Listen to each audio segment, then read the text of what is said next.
जय श्री राधे, हरे कृष्णा। प्रिय श्रोता, आज के इस वीडियो में आप श्रवण करने जा रहे हैं आषाढ़ पूर्णिमा की संपूर्ण व्रत कथा। लेकिन आइए उसके पहले आपको श्री लक्ष्मी नारायण भगवान और माता लक्ष्मी जी की एक बहुत सुंदर कथा का श्रवण कराने जा रहे हैं।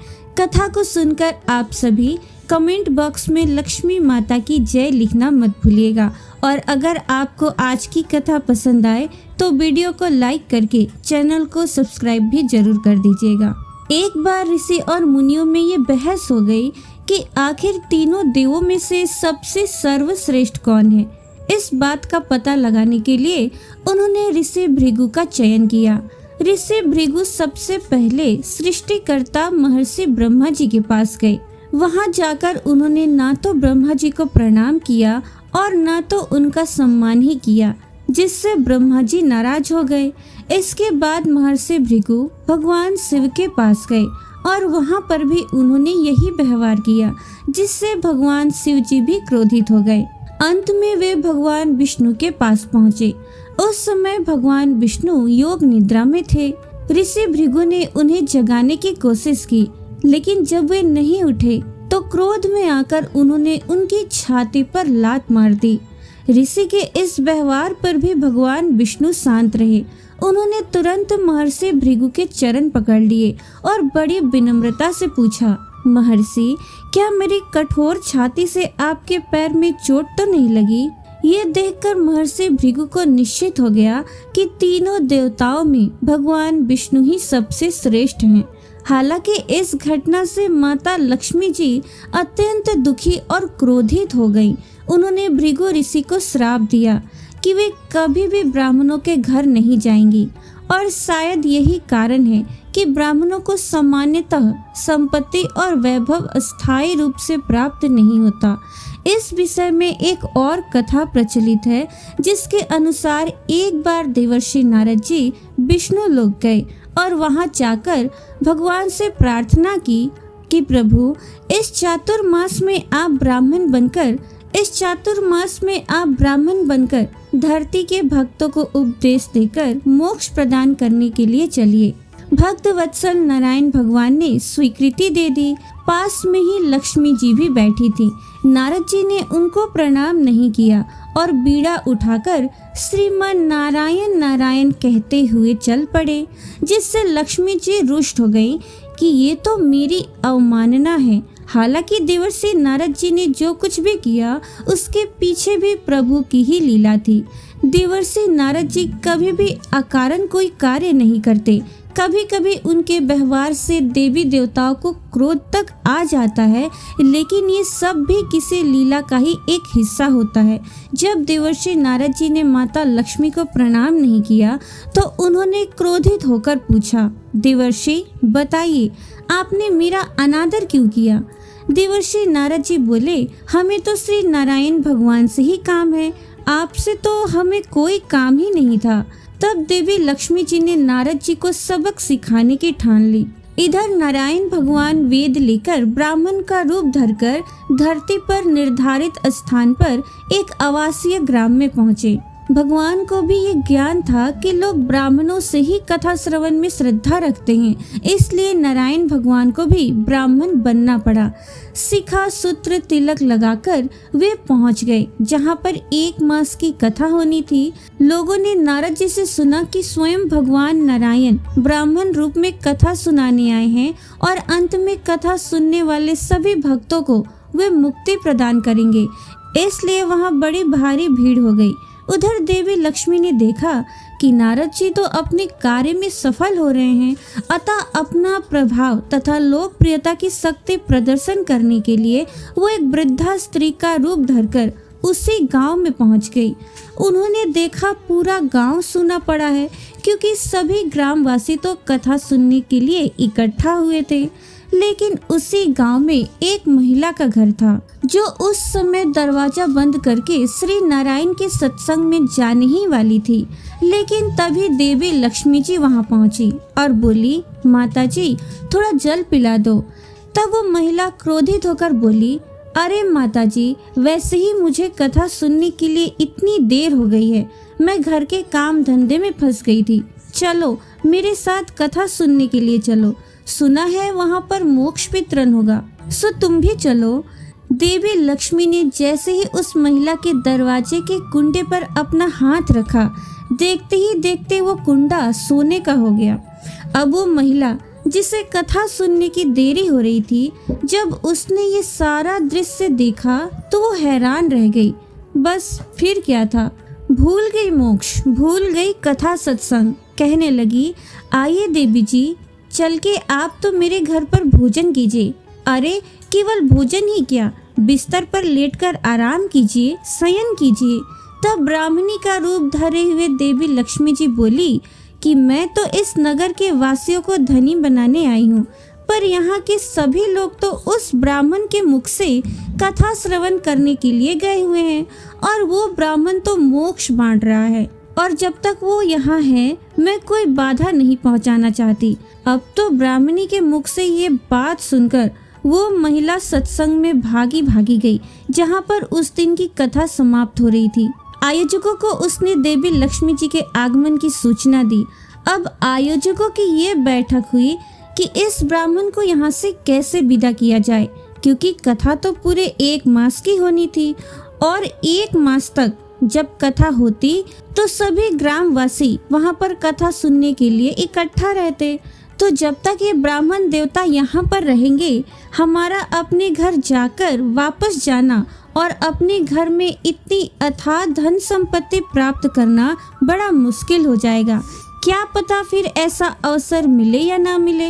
फिर वे आपस में कहने लगे कि ये देवर्षि नारद भी कम नहीं है, बड़ी छलियां हैं। हमें कथा सुनाने के बाद मोक्ष का लोभ देकर हमें यहाँ पर ले आए। उधर साक्षात लक्ष्मी जी हमारे गांव में पधारी हैं। अब उनमें से कुछ विद्वान लोग वृद्धा माता के पास गांव में पहुँचे और वहां जाकर उनसे विनय करते हुए बोले कि महारानी, आप कल सत्संग में पधारिए, हम उस मोक्ष देने वाले को यहाँ से भगा देंगे। ये बात सुनकर देवी लक्ष्मी ने कहा कि आप सभी गांव-गांव तक सूचना भेज दीजिए, जिसके पास टूटा फूटा या सही लोहा लक्कड़ जो भी मिले यहाँ ढेर लगा दे, मैं सबको सोना बना दूंगी। अब तो देखते ही देखते पूरे गांव भर में शोर मच गया। सबने अपने घर से ला कर लोहा लक्कड़ टूटा फूटा जो भी सामान था वो सब का सब वहां पर इकट्ठा कर दिया। प्रातः काल श्री नारायण जी ब्राह्मण वेश में अपनी उसी सभा मंच में पहुंच गए, व्यास पीठ पर विराजमान हो गए और नारद जी भी उनके साथ ही थे। अब पुराण की पुस्तक खोलकर ब्राह्मण देवता अपनी कथा आरंभ करने की तैयारी में थे। तभी वहां पर लोग पहुंच गए और उनसे हाथ जोड़कर प्रार्थना करने लगे, कृपया अभी यहाँ से चले जाइए, आपको जहाँ जाना है आप जाइए, हमें नहीं सुननी कोई कथा।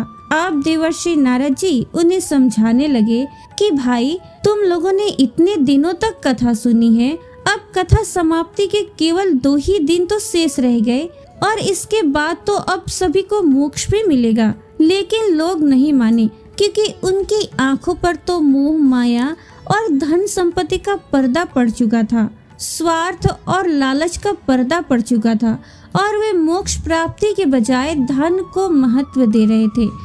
तब जब उन्होंने देखा कि ये ब्राह्मण देवता और देवर्षि नारद तो हमें ही समझाने बैठ गए हैं, तब कुछ लोग उनमें से उठे और ब्राह्मण देवता का पोथी पात्रा उठाया और नारद जी तथा उन ब्राह्मण रूपधारी भगवान नारायण को धक्का देकर गांव से ही बाहर निकाल दिया। अब तो भगवान नारायण समझ गए कि देवी लक्ष्मी ने ही अपनी अवमानना का बदला ले लिया है। बस उसके बाद देवी लक्ष्मी जी मंच पर पधारकर हाथ उठाकर सभी वस्तुओं को छूने लगी, उनका स्पर्श करने लगी और देखते ही देखते सब कुछ सोना बन गया। ये देखकर लोग हर्ष से नाच कूद रहे थे, उछलने कूदने लगे। तभी देवी लक्ष्मी जी ने उन लोगों से कहा, अब तुम सब लोग ध्यान से सुनो, देखो मैं यहाँ से जा रही हूँ। तुमने भगवान नारायण को धक्का दिया और वो मेरे पति हैं, इसलिए उनका अपमान यानी देवी लक्ष्मी का अपमान है। इसका अब दुष्परिणाम भी तुम सबको भोगना पड़ेगा। ऐसा कहकर देवी लक्ष्मी जी वहीं अंतर ध्यान हो गई और उनके देखते ही देखते वो सब कुछ जो कुछ देर पहले सोने चांदी का ढेर बना हुआ था, सब कुछ राख का ढेर बन गया। अब वहाँ पर कुछ भी नहीं था। तो प्रिय श्रोताओ, इस पावन कथा से हमें ये गहरी सीख मिलती है कि जब जीवन में मोक्ष जैसा अनमोल वरदान सामने हो, तब धन का मोह हमें अंधा कर देता है। और जिन लोगों ने धन के लोभ में आकर कथा और मोक्ष का अपमान किया, उन्हें माता लक्ष्मी ने पहले धन तो दिया, लेकिन वही धन अंत में राख के ढेर में बदल गया। ये दर्शाने के लिए कि लालच और लोभ से पाया हुआ सुख कभी स्थायी नहीं होता। तो वहीं जो भक्त श्रद्धा, विश्वास और भक्ति भाव से भगवान नारायण और माता लक्ष्मी का स्मरण करते हैं, उनके जीवन में सच्ची समृद्धि, सुख और शांति का वास होता है। और ये कथा हमें ये भी याद दिलाती है कि धन से बढ़कर भक्ति है और भक्ति से बढ़कर कुछ भी नहीं है। अब सुनिए आज की कथा। एक समय की बात है, यशोदा जी ने श्री कृष्ण से कहा, हे कृष्ण, तुम सारे संसार के उत्पन्न करता, पालन करता और उसके संहार करता हो। आज कोई ऐसा व्रत मुझसे कहो जिसके करने से मृत्यु लोक में स्त्रियों को विधवा होने का भय ही ना रहे, और ये व्रत सभी मनुष्यों की मनोकामनाएं भी पूर्ण करने वाला हो। तब श्री कृष्ण कहने लगे, हे माता, आपने बहुत ही सुंदर प्रश्न किया है। मैं आपसे ऐसे ही एक व्रत को विस्तार पूर्वक कहता हूँ। सौभाग्य की प्राप्ति के लिए स्त्रियों को 32 पूर्णमासियों का व्रत करना चाहिए। इस व्रत के करने से स्त्रियों को सौभाग्य और संपत्ति की प्राप्ति होती है। ये व्रत अचल सौभाग्य देने वाला और भगवान शिव के प्रति मनुष्य मात्र की भक्ति को बढ़ाने वाला है। तब यशोदा जी कहने लगी, हे कृष्ण, सबसे पहले इस व्रत को मृत्यु लोक में किसने किया था? इसके विषय में भी मुझे विस्तार पूर्वक बताओ। तब श्री कृष्ण कहने लगे कि माता, इस भूमंडल पर एक अत्यंत प्रसिद्ध राजा चंद्रहास से पालित अनेक प्रकार के रत्नों से परिपूर्ण कार्तिका नाम की एक नगरी थी। वहाँ पर धनेश्वर नाम का एक ब्राह्मण था और उसकी स्त्री अति सुशीला रूपवती थी। दोनों ही उस नगरी में बड़े प्रेम से रहते थे। घर में धन्य धान्य आदि की भी कोई कमी नहीं थी, लेकिन उन्हें एक बड़ा दुख था कि उनकी कोई संतान नहीं थी। इस दुख से वो अत्यंत दुखी रहा करते थे। एक समय एक बड़ा तपस्वी योगी उस नगरी में आया। वो योगी उस ब्राह्मण के घर को छोड़कर अन्य सभी घरों से भिक्षा लाकर भोजन किया करता था। रूपवती से वो भिक्षा नहीं लिया करता था। उस योगी ने एक दिन रूपवती से भिक्षा न लेकर किसी अन्य घर से भिक्षा लेकर गंगा किनारे जाकर भिक्षा में मिले अन्न को प्रेम पूर्वक खा रहा था। तभी धनेश्वर ने योगी का ये सब कार्य किसी प्रकार से देख लिया। अपनी भिक्षा के अनादर से दुखी होकर धनेश्वर योगी से बोला, महात्मन, आप सभी घरों से भिक्षा लेते हैं, किंतु मेरे घर की भिक्षा कभी नहीं लेते, इसका क्या कारण है? तब योगी ने कहा कि निसंतान के घर की भीख पतितों के अन्न के समान होती है, और जो पतितों का अन्न खाता है वो भी पतित हो जाता है। क्योंकि तुम निसंतान हो, इसलिए पतित हो जाने के भय से मैं तुम्हारे घर की भिक्षा नहीं लेता। धनेश्वर ये बात सुनकर अपने मन में बहुत दुखी हुआ और हाथ जोड़कर योगी के पैरों में गिर पड़ा और विनीत स्वर से कहने लगा, हे महात्मन, अगर ऐसा है तो आप ही मुझे पुत्र प्राप्ति का कोई उपाय बताइए। आप तो सब कुछ जानने वाले हैं, मुझ पर आप अवश्य ही कृपा कीजिए। धन की मेरे घर में कोई कमी नहीं, किंतु कोई पुत्र ना होने के कारण मैं अत्यंत दुखी हूँ। आप मेरे इस दुख को दूर करें। ये सुनकर योगी कहने लगे, ब्राह्मण, तुम देवी चंडी की आराधना करो। फिर घर आकर उसने अपनी पत्नी से ये सारा वृतांत कहा और खुद तपस्या करने के लिए वन में चला गया। वन में जाकर उसने देवी चंडी की उपासना की और उपवास किया। चंडी देवी ने 16वें दिन उसको स्वप्न में दर्शन दिए और कहा, हे धनेश्वर, जा, तेरे पुत्र होगा, परंतु वो 16 वर्ष की आयु में ही मृत्यु को प्राप्त हो जाएगा। अगर तुम दोनों पति पत्नी 32 पूर्णमासी का व्रत विधि पूर्वक करोगे तो वो अवश्य ही दीर्घायु होगा। जितनी तुम्हारी सामर्थ्य हो, आटे के उतने दिए बनाकर शिव जी का पूजन करना, किंतु पूर्णमासी को 32 की संख्या पूरी हो जानी चाहिए। प्रातः काल होने पर इस स्थान के पास ही तुम्हें आम का एक वृक्ष दिखाई देगा। उस पर चढ़कर तुम एक फल तोड़कर जल्दी अपने घर चले जाना और अपनी पत्नी से सारा वृतांत कहना। ऋतु स्नान के बाद वो स्वच्छ होकर श्री शंकर जी का ध्यान करके उस फल को खा लेगी। तब शंकर भगवान की कृपा से उसको गर्भ ठहर जाएगा। जब वो ब्राह्मण प्रातः काल उठा तो उसने उस स्थान के पास ही आम का एक वृक्ष देखा जिस पर अत्यंत सुंदर आम का एक फल लगा हुआ था। ब्राह्मण ने उस आम के वृक्ष पर चढ़कर फल को तोड़ने का प्रयास किया, किंतु वृक्ष पर कई बार प्रयास करने पर भी वो चढ़ नहीं पाया। अब तो ब्राह्मण को बड़ी चिंता हुई। तब वो विघ्न विनाशक श्री गणेश जी की वंदना करने लगा कि हे दयानिधे, अपने भक्तों के विघ्नों का नाश करके उनके मंगल कार्य को करने वाले, दुष्टों का नाश करने वाले, रिद्धि सिद्धि के देने वाले, आप मुझ पर कृपा करें। प्रभु, मुझे इतना बल दें कि मैं अपने मनोरथ को पूर्ण कर सकूं। इस प्रकार सच्चे मन से गणेश भगवान की प्रार्थना करने पर वो भगवान की कृपा से वृक्ष पर चढ़ गया। वृक्ष पर से फल तोड़कर उसने घर आकर अपनी पत्नी को वो फल लाकर दे दिया और उसकी पत्नी ने अपने पति के कहे अनुसार उस फल को खा लिया और वो गर्भवती हो गई। देवी चंडी की असीम कृपा से उसे एक अत्यंत सुंदर पुत्र की प्राप्ति हुई जिसका नाम उन्होंने देवी दास रखा। माता पिता के हर्ष और शोक के साथ वो बालक शुक्ल पक्ष की चंद्रमा की भांति अपने पिता के घर में बढ़ने लगा। माँ भगवती की कृपा से वो बालक बहुत ही सुंदर, सुशील, विद्यावान और पढ़ने में बहुत ही निपुण हो गया।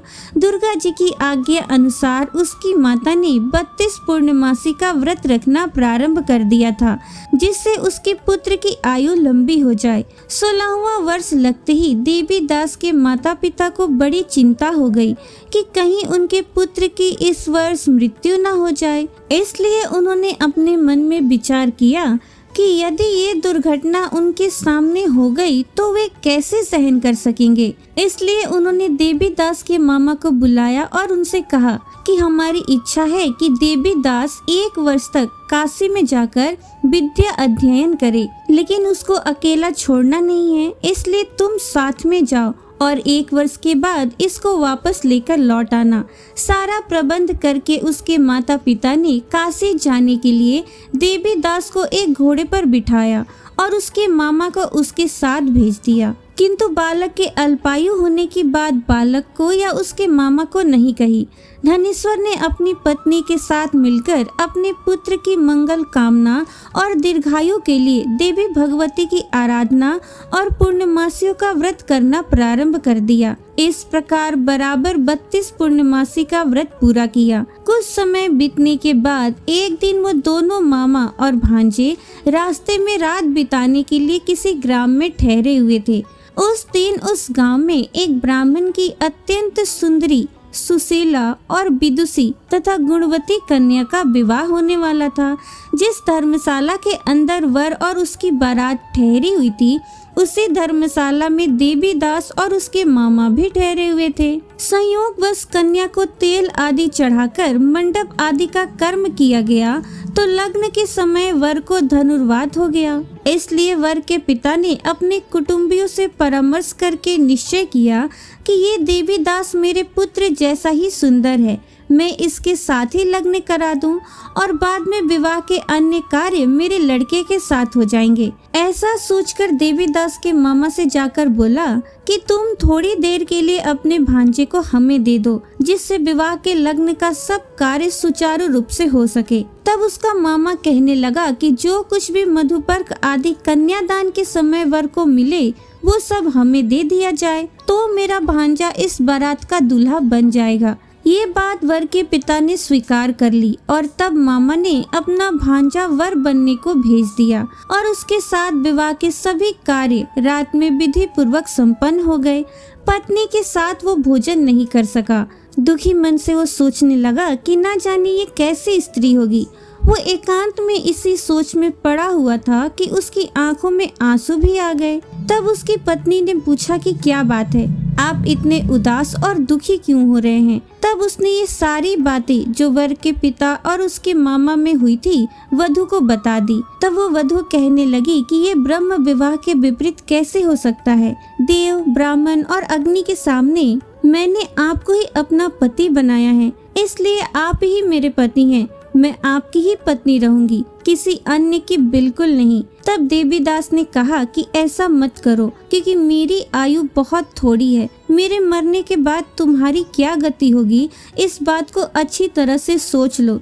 परंतु वो वधु दृढ़ विचार वाली थी। बोली कि जो आपकी गति होगी वही मेरी भी होगी। हे स्वामी, आप उठिए और भोजन कीजिए, आप निश्चय ही भूखे होंगे। तब देवीदास और उसकी पत्नी ने मिलकर भोजन किया और रात में वे सो गए। प्रातः काल देवीदास ने अपनी पत्नी को 3 नगों से जड़ी हुई एक अंगूठी और एक रुमाल दिया और बोला, प्रिय, इसे संकेत समझकर रखो और शांत हो जाओ। मेरा स्मरण और जीवन जानने के लिए एक पुष्प वाटिका बना लो, उसमें सुगंधी वाली एक 9 मल्लिका लगा लो। उसको प्रतिदिन जल से सींचा करो और आनंद के साथ खेलो कूदो तथा उत्सव मनाओ। जिस समय और जिस दिन मेरा प्राणांत होगा ये फूल सूख जाएंगे और जब ये फिर हरे हो जाए तो जान लेना कि मैं जीवित हूँ। ये बात निश्चय करके समझ लेना, इसमें कोई संशय नहीं है। ये समझाकर वो चला गया।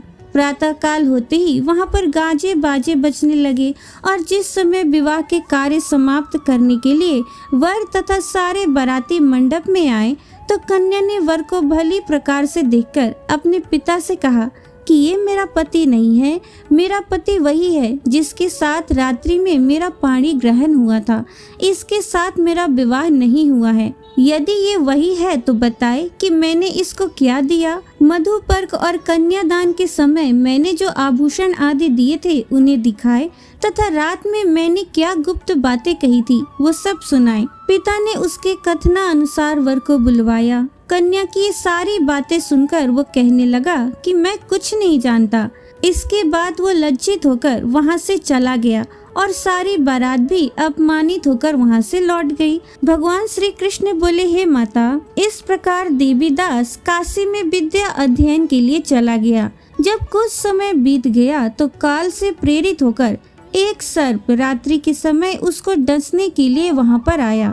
उस विषधर के प्रभाव से उसके शयन का स्थान चारों ओर से विष की ज्वाला से विषैला हो गया, परंतु व्रतराज के प्रभाव से उसको काट न पाया, क्योंकि पहले ही उसकी माता ने 32 पूर्णिमा का व्रत कर रखा था। इसके बाद मध्याह्न के समय स्वयं काल वहां पर आया और उसके शरीर से उसके प्राणों को निकालने का प्रयत्न करने लगा, जिससे वो मूर्छित होकर पृथ्वी पर गिर पड़ा। किंतु भगवान की कृपा से उसी समय पार्वती जी के साथ श्री शंकर जी भी वहां पर आ गए।